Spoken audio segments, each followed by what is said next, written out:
Welcome to growth study. दोस्तों, आज की इस वीडियो में हम जनरल अवेयरनेस के टॉप 20 प्रश्न डिटेल में डिस्कशन करेंगे। तो दोस्तों, अगर यह वीडियो आपको पसंद आए तो इस वीडियो को कमेंट, शेयर एवं लाइक जरूर करें तथा हमारे चैनल ग्रोथ स्टडी को सब्सक्राइब भी कर लें। तो दोस्तों, आइए देखते हैं आज की वीडियो का पहला प्रश्न। दोस्तों, हमारा पहला प्रश्न है, भारत में राष्ट्रीय मतदाता दिवस कब मनाया जाता है? तो दोस्तों, आपको बताना है भारत में राष्ट्रीय मतदाता दिवस कब मनाया जाता है। तो दोस्तों, वह मनाया जाता है 25 फरवरी को। आपको याद रखना है, इस प्रश्न के लिए जो सही उत्तर होगा वो होगा ऑप्शन नंबर डी, यानी 25 जनवरी। आपको याद रखना है, राष्ट्रीय मतदाता दिवस 25 जनवरी को मनाया जाता है। तो दोस्तों, आइए देखते हैं अगला प्रश्न। दोस्तों, हमारा अगला इंपॉर्टेंट प्रश्न है, निम्नलिखित राज्यों में से किसकी तट रेखा सर्वाधिक है? तो आपको बताना है, 4 राज्य आपको दे रखे हैं, इनमें से किसकी जो तट रेखा है वह सर्वाधिक है। तो इस प्रश्न के लिए जो सही उत्तर होगा वो होगा ऑप्शन नंबर ए, यानी गुजरात की। दोस्तों, गुजरात की जो तट रेखा है समुद्र से वह सबसे अधिक है। तो आपको याद रखना है, गुजरात इस प्रश्न के लिए सही उत्तर हो जाएगा। तो जब बात आई है दोस्तों गुजरात की, तो गुजरात की राजधानी क्या है? तो वह है गांधीनगर। तथा वर्तमान में गुजरात के मुख्यमंत्री कौन है? तो वह हैं विजय आर रूपानी जी। तथा वर्तमान में जो राज्यपाल हैं गुजरात के वे हैं आचार्य देवव्रत। तो आपको गुजरात के बारे में इतनी बात ध्यान रखनी है। दोस्तों, अब यह प्रश्न उठता है कि भारत देश के कितने राज्य समुद्री तट सीमा बनाते हैं? जो समुद्र से लगते हैं वह कितने राज्य हैं? तो दोस्तों, उनकी जो संख्या है वह है 9। दोस्तों, हमारा नेक्स्ट इंपोर्टेंट प्रश्न है, निम्नलिखित राज्यों में से किसकी तट रेखा सर्वाधिक है? तो दोस्तों, वह है गुजरात की। आपको याद रखना है, इस प्रश्न के लिए जो सही उत्तर होगा वो होगा ऑप्शन नंबर ए, गुजरात। निम्नलिखित राज्यों में से गुजरात की तट रेखा सर्वाधिक है। तो आपको याद रखना है। दोस्तों, यहाँ बात आई है गुजरात की, तो गुजरात की राजधानी क्या है? तो गुजरात की राजधानी है गांधीनगर। तथा वर्तमान में गुजरात के मुख्यमंत्री कौन हैं? तो वे हैं विजय आर रूपानी। और वर्तमान में राज्यपाल कौन हैं गुजरात के? तो वे हैं आचार्य देवव्रत। आपको गुजरात के बारे में इतना याद रखना है। तो दोस्तों, आइए देखते हैं अगला प्रश्न।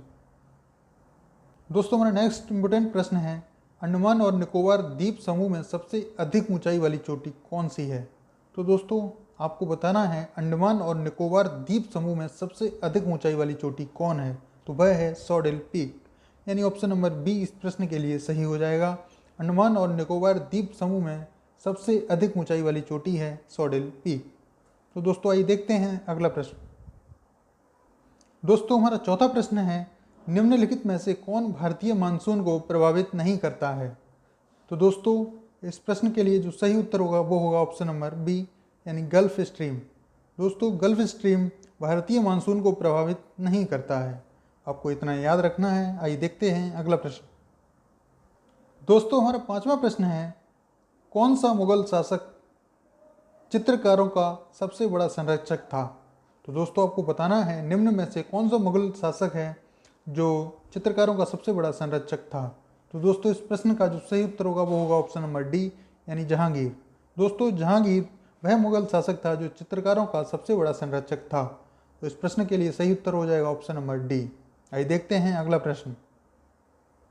दोस्तों, हमारा नेक्स्ट इंपोर्टेंट प्रश्न है, भारत के कितने राज्य समुद्री तटीय हैं?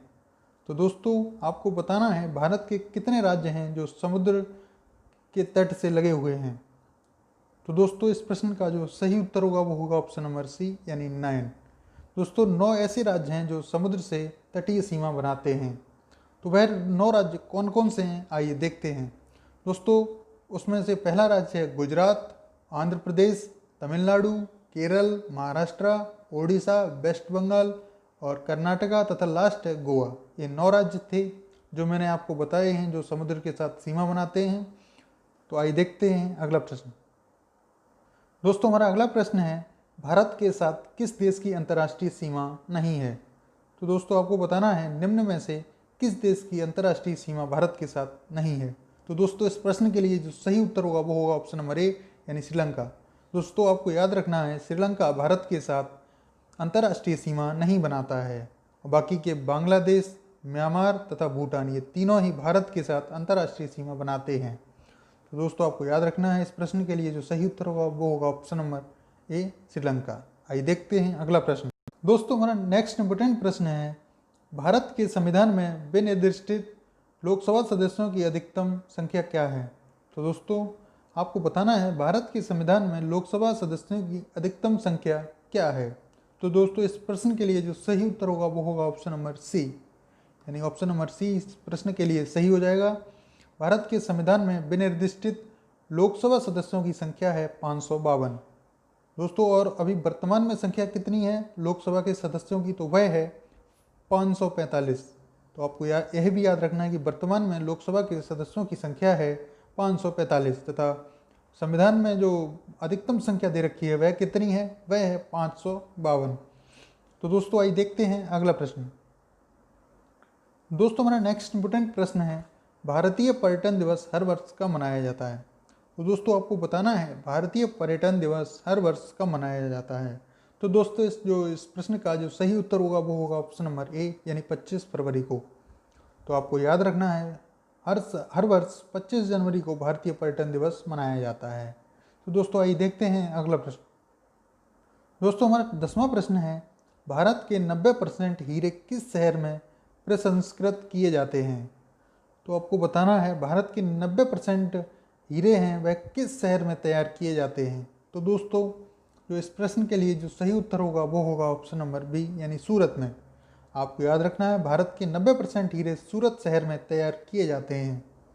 तो दोस्तों इस प्रश्न के लिए जो सही उत्तर होगा वो हो जाएगा ऑप्शन नंबर बी। और दोस्तों उम्मीद है आप इस प्रश्न को समझ भी गए होंगे। आइए देखते हैं अगला प्रश्न। दोस्तों हमारा 11वां प्रश्न है, भारत के अंडमान व निकोबार द्वीप समूह की समुद्री सीमा किसके साथ लगती है। तो दोस्तों आपको बताना है भारत के अंडमान व निकोबार द्वीप की समुद्री सीमा किसके साथ लगती है। तो दोस्तों इस प्रश्न के लिए जो सही उत्तर होगा वो होगा ऑप्शन नंबर ए, यानी थाईलैंड और इंडोनेशिया के साथ। आपको याद रखना है भारत के अंडमान व निकोबार द्वीप की समुद्री सीमा थाईलैंड और इंडोनेशिया के साथ लगती है। आइए देखते हैं अगला प्रश्न।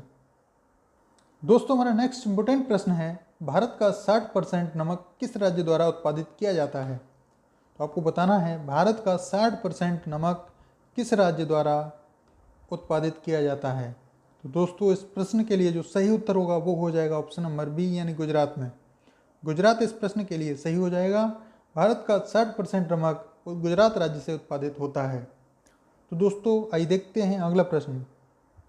दोस्तों हमारा नेक्स्ट इंपोर्टेंट प्रश्न है, भारत में सर्वाधिक उधार लेने वाला इनमें से कौन है।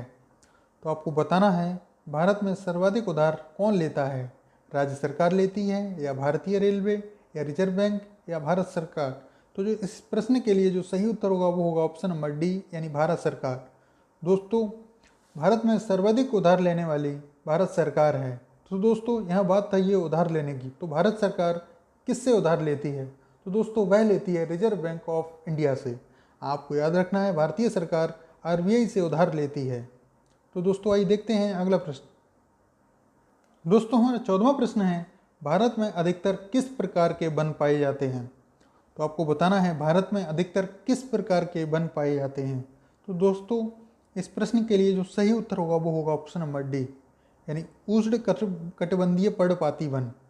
तो इस प्रश्न के लिए जो सही उत्तर होगा वो हो जाएगा ऑप्शन नंबर डी, उष्ण कटिबंधीय पर्णपाती वन। आइए देखते हैं अगला प्रश्न। दोस्तों हमारा 15वां प्रश्न है, भारत में बनी पहली रंगीन फिल्म कौन सी थी। तो आपको बताना है भारत में बनी पहली रंगीन फिल्म कौन सी थी। तो दोस्तों इस प्रश्न के लिए जो सही उत्तर होगा वो हो जाएगा ऑप्शन नंबर डी, यानी किसान कन्या। दोस्तों किसान कन्या भारत में बनी पहली रंगीन फिल्म थी। तो आपको याद रखना है ऑप्शन नंबर डी इस प्रश्न के लिए सही हो जाएगा। आइए देखते हैं अगला प्रश्न। दोस्तों हमारा नेक्स्ट इंपोर्टेंट प्रश्न है, भारत का सबसे बड़ा कॉफ़ी उत्पादक राज्य कौन सा है। तो आपको बताना है भारत का सबसे बड़ा कॉफ़ी उत्पादक राज्य कौन सा है। तो दोस्तों इस प्रश्न के लिए जो सही उत्तर होगा वो होगा ऑप्शन नंबर बी, यानी कर्नाटक। दोस्तों कर्नाटक भारत का सबसे बड़ा कॉफ़ी उत्पादक राज्य है। आपको याद रखना है इस प्रश्न का सही उत्तर। आइए देखते हैं अगला प्रश्न। दोस्तों हमारा अगला प्रश्न है, वायुमंडल के किस भाग में जल वाष्प की कुल मात्रा का 90% भाग विद्यमान रहता है। तो दोस्तों इस प्रश्न का जो सही उत्तर होगा वो होगा ऑप्शन नंबर सी, यानी क्षोभ मंडल में। आपको याद रखना है क्षोभ मंडल में जल वाष्प की कुल मात्रा का 90% भाग विद्यमान रहता है। ऑप्शन नंबर सी 17वें प्रश्न का सही हो जाएगा। आइए देखते हैं अगला प्रश्न। दोस्तों हमारा 18वां प्रश्न है, सामान्य वायुदाब पाया जाता है। तो दोस्तों आपको बताना है सामान्य वायुदाब कहाँ पर पाया जाता है। तो दोस्तों इस प्रश्न के लिए जो सही उत्तर होगा वो होगा ऑप्शन नंबर सी, यानी सागर तल पर। आपको याद रखना है सामान्य दाब जो होता है वह सागर तल पर होता है। ऑप्शन नंबर सी प्रश्न के लिए सही हो जाएगा। आइए देखते हैं अगला प्रश्न। दोस्तों हमारा अगला प्रश्न है, यूनेस्को का मुख्यालय कहाँ पर स्थित है। आपको बताना है यूनेस्को का मुख्यालय कहाँ पर है। तो जो इस प्रश्न के लिए सही उत्तर होगा वो होगा ऑप्शन नंबर डी, यानी जिनेवा में। तो आपको याद रखना है यूनेस्को का मुख्यालय जिनेवा में स्थित है। तो दोस्तों उम्मीद है आप इस प्रश्न को समझ गए होंगे। आइए देखते हैं अगला प्रश्न। दोस्तों हमारा नेक्स्ट इंपोर्टेंट प्रश्न है, भारतीय संविधान के किस संशोधन द्वारा प्रस्तावना में 2 शब्द समाजवादी तथा धर्मनिरपेक्ष जोड़े गए थे। दोस्तों आपको बताना है भारतीय संविधान के किस संशोधन द्वारा प्रस्तावना में 2 शब्द समाजवादी और धर्मनिरपेक्ष जोड़े गए थे। तो दोस्तों इस प्रश्न के लिए जो सही उत्तर होगा वो होगा ऑप्शन नंबर सी, यानी 42वें संविधान संशोधन में। आपको याद रखना है 42वें संविधान संशोधन के द्वारा प्रस्तावना में 2 शब्द समाजवादी और धर्मनिरपेक्ष जोड़े गए थे। मोस्ट इम्पोर्टेंट प्रश्न है, ये आगे आने वाली परीक्षाओं में आपके लिए बहुत ही उपयोगी हो सकता है। तो आपको याद रखना है भारतीय संविधान में 42वें संशोधन के द्वारा प्रस्तावना में 2 शब्द समाजवादी और धर्मनिरपेक्ष जोड़े गए थे। तो दोस्तों ये थे टॉप 20 प्रश्न जनरल अवेयरनेस के, जो कि आपके लिए बहुत ही इंपॉर्टेंट थे। दोस्तों अगर यह वीडियो आपको पसंद आया हो तो वीडियो को लाइक, शेयर एवं कमेंट जरूर करें तथा हमारे चैनल ग्रोथ स्टडी को सब्सक्राइब कर लें। Thank you.